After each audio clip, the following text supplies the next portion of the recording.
Kiran, you described a project that is technology and it's human change. So firstly, just talk to me about the technologies that you're implementing to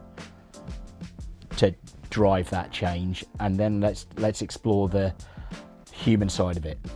Yeah, I think on the technology forefront, we had to go through an extensive process to understand what fits our business. We have a combination of iPaaS layers, Enate, other AML KYC tools that's all being stitched together whilst we are standing up our digital native, digital twin operations as well.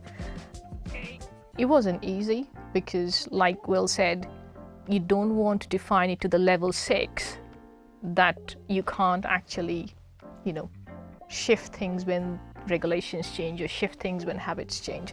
So for us, it was quite important to have a piece of technology, that we can effectively manage and also adapt as the business process and the work that we do for clients change and evolve.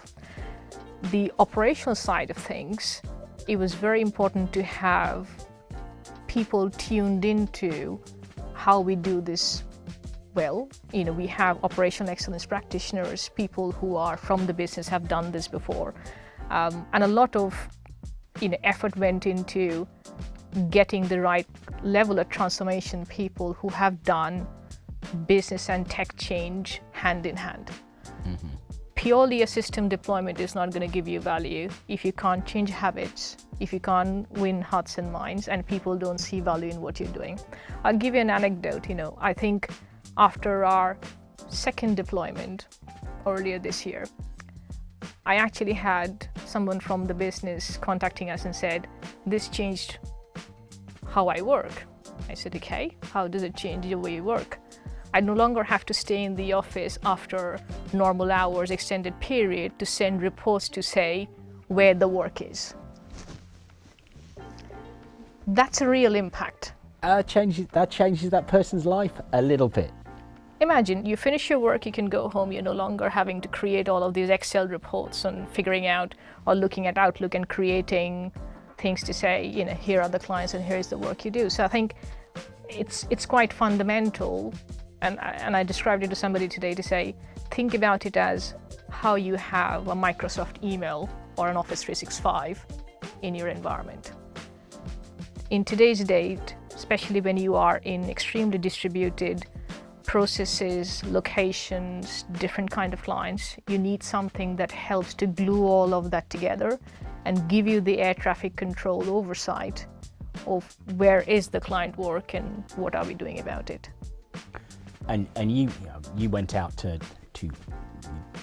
you're using Enate for that. You went out to buy a piece of technology to meet that need. When you went shopping, were you looking for a workflow or what did you say? We want to go and buy a piece of technology for this purpose. I think it was predominantly two things. We needed a piece of tech that tells us what work the team needs to do, help organize the teams with the work rather than everybody doing bits and bobs of different things. And secondly, looking at helping us give us the insight which allows us to automate processes. There was a lot of chatter around RPA. Every second day there was a request of, I want this bot to fill that document. And I'm like, how do you know that that's the document that you create 100 times a day, right?